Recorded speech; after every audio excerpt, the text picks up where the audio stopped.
G'day, welcome to the Digger History Podcast.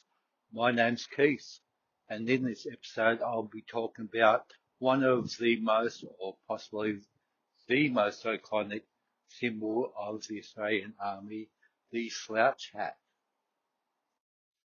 So in this episode I'll be talking about, well firstly I'll be telling you about what a slouch hat is for those that kind of are unaware. I know I do have some listeners from other countries, so I'll give a brief description of the Slouch Hat. I'll be talking about a bit of the history of the Australian Slouch Hat, how it's kind of come to be a part of the Australian Army, and how it's kind of evolved over the years, and how it's really become that iconic symbol of the Australian Army.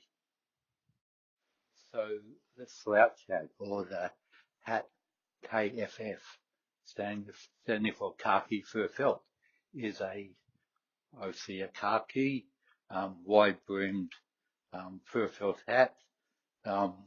It's got a crown that's kind of like, I guess, shaped into a kind of a toast holder configuration, I guess, for want of a better explanation. I am aware that, like with most of my listeners being Australian, they have obviously seen a slouch hat, so I'm probably over-explaining a bit to these guys, but I am also aware that I have various different, people from different countries listening to it. So yeah, for you Aussies out there, apologies for over-explaining, but I'm, you know, also talking to people that may not know. So we've got the the wide-brimmed fur felt hat, khaki in colour. Your crown. So if you get a hat that's kind of fresh out of the manufacturer, you have that kind of dome top thing. So when you talk about a bash, like a bash of a hat, it's kind of shaping that dome top into various shapes. And there's a lot of different, like if you look at, cowboy hats in, a lot of movies, there's different kinds of bashes. People kind of bash it to their individual style. And yeah, I guess that kind of toast holder kind of configuration. Imagine if you can just put a piece of toast in there and it would stand up. Yeah, so that's how it's usually shaped. And it's got around the brim it's got a piece of khaki cloth called a puggaree, and it's it's got it's got 7 folds in it. One for each of the 6 states, one for the territories of Australia. On the front, you'll have either a corps or a regiment badge on the front. On the right-hand side, you'll have a unit colour patch.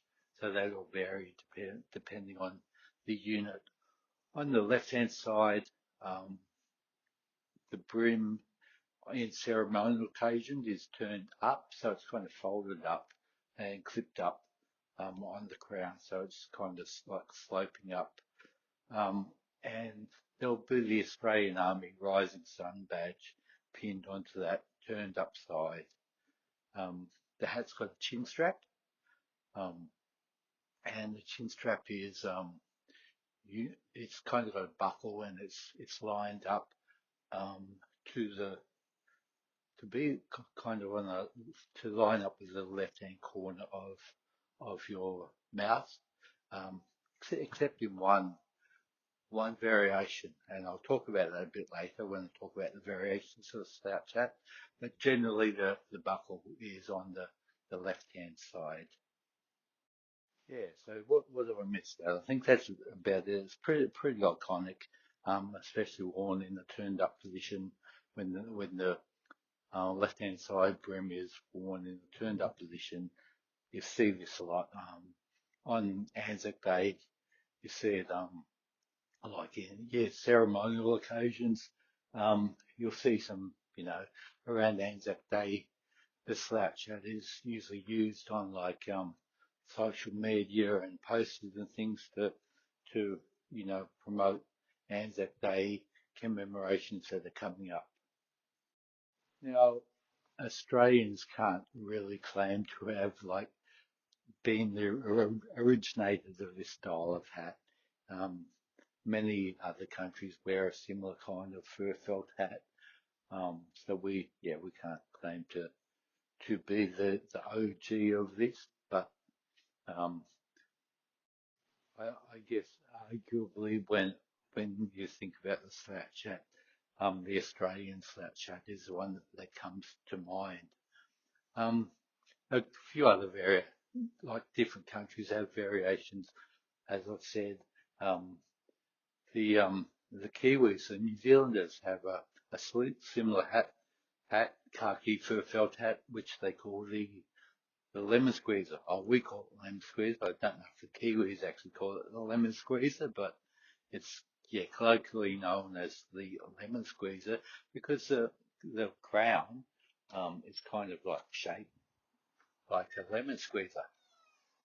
The bash or the shape of the lemon squeezer hat is said to be modelled off Mount Taranaki. Apologies to the Kiwis if my pronunciation there wasn't spot on, but it's the second highest mountain in New Zealand, and that's what it's said to have been modelled off. And look, one of the reasons it's kind of bashed like that, the bash is a lot higher than the Australian slouch hat. It sits a lot higher and it's supposed to like help with some rain running off the hat. The Kiwi lemon squeezer is a bit different in that the puggaree is a bit different. So the Australian puggaree is always khaki. It wasn't always that way, but now the puggaree for the Australian slouch hat is khaki, whereas the um the Kiwi's lemon squeezer is different colours. I believe that a red puggaree means infantry. Green, could be wrong here. Correct me if I'm wrong. Any New Zealanders out there? But I think green might be artillery. Then they might have a white one for other corps. But yes, so puggaree varies in different colours. Unlike ours used to vary in different colours, which I'll talk about a bit later when I talk about the history. But now ours is um, all khaki. And the key difference between ours and the New Zealanders is they don't turn the brim up of the hat. It just stays flat the whole time. The way the Australian Army slouch hat is worn is on ceremonial occasions. The left side of the brim is turned up. For non-ceremonial occasions, the hat is left flat. Um, the Australian Navy and the Air Force have also adopted a fur felt hat, um, similar. However, they don't turn the brim up at all for their hats. So, um, and look, I believe the United States, various military arms of the United States have different types of um, fur felt hats. And yes, there are several other countries around the world and police forces too um, have similar types of hats.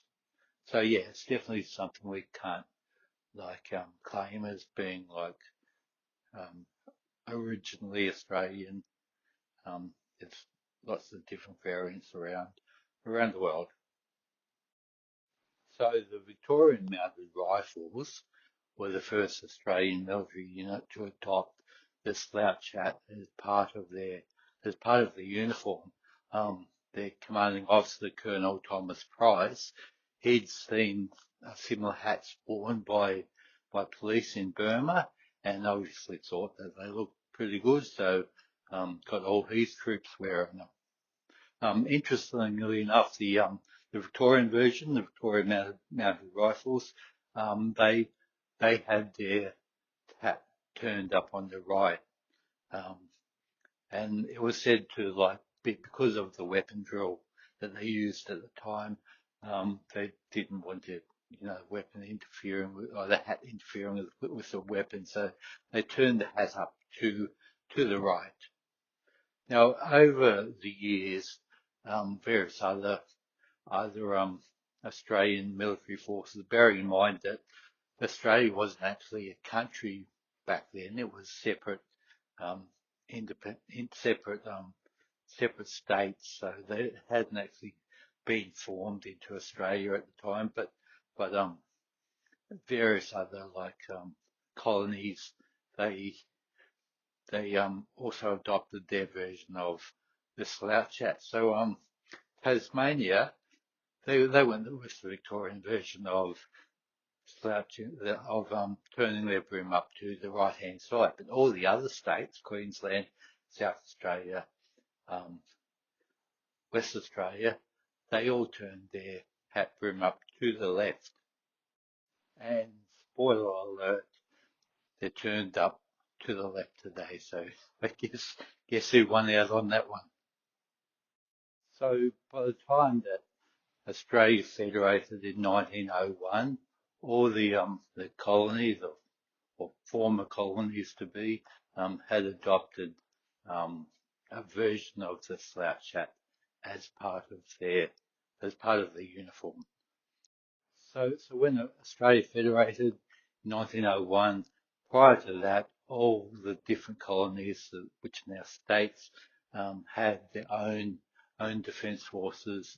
Um, Once Australia federated, it all became part of the Australian Defence Force, or what's now known as the Australian Defence Force, but no states had independent defence forces from then on.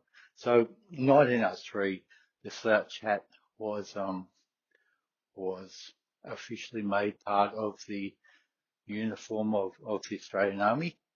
Um, And as I said before, it was decided the brim would be turned up to the left, not to the right. So sorry, Victoria and Tasmania, but um, the rest of the states won out on that one. So slouch hats were worn by Australian soldiers in the Boer War, but they probably became more iconic during World War One. Iconically, the slouch hat is kind of known for having that that left brim turned up, but practically, like, if you wore a hat like that all day, you're gonna get pretty sunburned on your left hand side. So not that I was there back in World War One, World War Two, but I would imagine that practicality would have won out on that, and it would have been worn turned down more than turned up. Now, the way it was worn, the badge positions, all those things kind of changed a bit over the years. Um, I mentioned before when I was talking about the Kiwis lemon squeezer hat, how they have different colour puggarees. Well, Australia did go through a phase where they did have different colour puggarees, um, determining different units, different corps. And the folds in the puggarees have changed. So there were times when it was like a solid piece of cotton, and there were times it was folded once, and now we have the iconic seven folds, one for each state and one for the territories.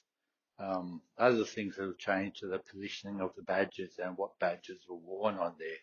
So there's nowadays the front of the slouch hat has either a regimental badge or a corps badge, but there have been times where they've just put like metal numbers on the front of the hat to determine what unit you're from.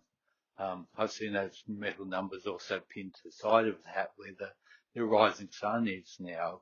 Um, and look, just on a side note, for those that don't know about the rising sun, particularly those guys, from outside of Australia, um, I, I will do a podcast episode on that at some point in the future because that's another kind of iconic um, symbol of the Australian Army. It's the the the the standard Australian Army badge, and like the slouch hat, it has actually evolved over the years too. So back to the slouch hat. So these days the rising sun is worn on the left hand brim of the hat when the hat is turned up. But that's kind of varied over the years too. So even as early back as the Vietnam era, there were so the Royal Australian Regiment badge was worn on the upturned left hand side of the hat. So um, it's even changed since the Vietnam era. So over the years, various versions of the badge, the way the puggaree is worn, the way the hat is worn, has changed a lot. And even like I look back at photos, I look at photos of my grandfather back in the World War II day, and so the reason why a slouch hat is called a slouch hat is because you don't traditionally wear it straight on your head. You kind of have a bit of a slant to it. And even that slant has varied over the years. So, like I said, my grandfather served in World War II, and back then it seemed to be the fashion to have like quite a steep slant on your hat when you wore it. There, it was quite definite, a lot more than it is these days. Um, so even the way the hat is worn seems to have changed over the years. Now, I did mention um, earlier there was a variation in the traditional way the chin strap is worn. So, so as I said, the chin strap has a buckle, and the buckle is lined up with the corner of your mouth on your left hand side. However, at the RMC, or the Royal Military College at Duntroon in Canberra, the buckle is actually worn on the right hand side. And this is because in Gallipoli, General Bridges was fatally wounded. And at the time he was actually he'd put on his hat backwards. So his buckle was on the wrong side. So as a tradition, as a mark of respect, at RMC they wear their slouch hats with the buckle on the right hand side. Now let's talk about feathers or emu plumes. So over the years, like in the early days, various units used to put different types of feathers in the puggaree of the hat. Um, some were just like standardized, some were kind of like just stuck in with whatever they could find. But um, the Queensland Mounted Rifles started the tradition of using emu plumes. So these were placed in the hat, in the upturned side of the hat, and the legend was said that it was a show of the horsemanship of the soldiers. They used to um, they'd chase the emus and try to pluck a feather from the emu while they caught up to it while they were on the horse, and that was like a show of their horsemanship and kind of showed that they were worthy of being in the regiment. So they kind of got adopted by other life force units, and the wearing of the emu plumes started to become a thing. But then there was there's a bit of a kerfuffle about it, a bit of an argument about it, because these feathers were never issued to the troopers, to the soldiers, um, but they wanted to wear them, so they weren't issued. They were never issued. They never have been issued. Um, the Governor General actually intervened on this and said that soldiers could continue to wear emu plumes in their hats, but the government would not pay for them. So that's kind of kept the tradition going where, the emu plumes were never issued. And even to this day, um, in light horse regiments, emu plumes aren't issued. The the troopers actually have to buy their own. Um, I don't think they're actually going around chasing emus these days to pluck their own, but yeah, they're not an issued piece of equipment. They have to purchase their own.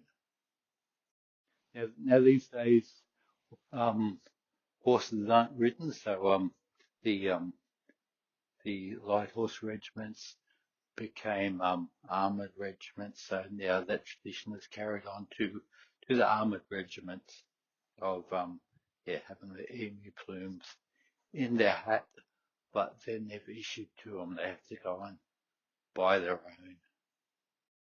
So there you go. There's a bit about the slouch hat, a bit about the history of the slouch hat, a few of the variations, how they're worn.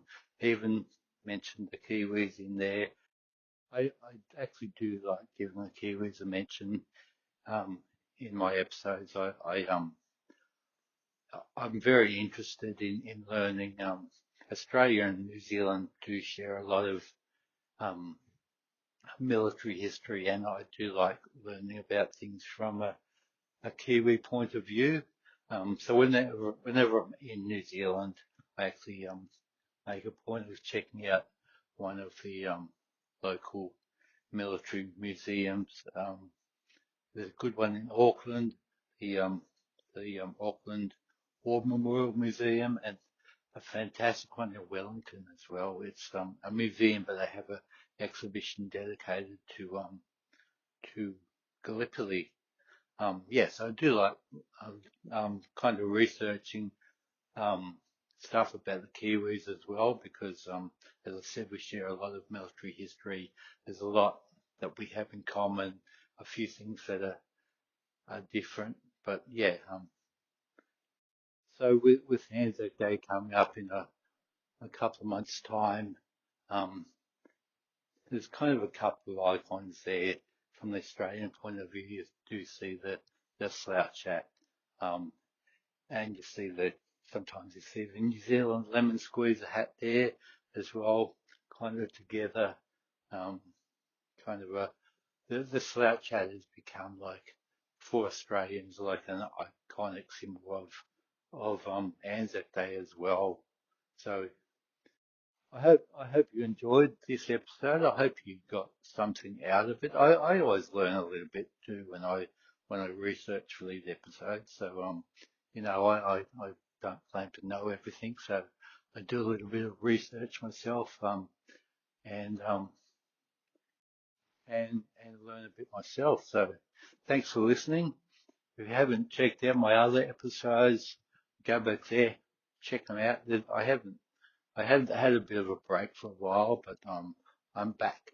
I'm back doing the Digger History podcast. So if you've got any suggestions on anything to do with Australian military history, reach out, pop a comment in the comment box. Do the whole like and subscribe thing as well, or like and follow, or whatever you do with your podcast, and share it with anyone that you think would get something out of this. Thanks, guys. Talk to you next time. Bye.